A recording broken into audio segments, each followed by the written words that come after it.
लोक म्हणतात नातं टिकवायला हिंमत लागते, पण माझ्या मते नातं टिकवायला हिंमत नाही तर समोरच्याच्या मनात आपल्यासाठी किंमत असावी लागते. केवड्याच पान तू कस्तुरीचा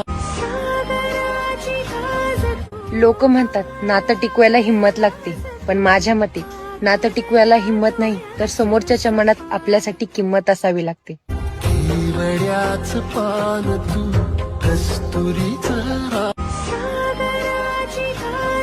लोक म्हणतात नातं टिकवायला हिंमत लागते, पण माझ्या मते नातं टिकवायला हिंमत नाही तर समोरच्याच्या मनात आपल्यासाठी किंमत असावी लागते. केवड्याच पान तू कस्तुरीचा लोक म्हणतात नातं टिकवायला हिंमत लागते, पण माझ्या मते नातं टिकवायला हिंमत नाही तर समोरच्याच्या मनात आपल्यासाठी किंमत असावी लागते.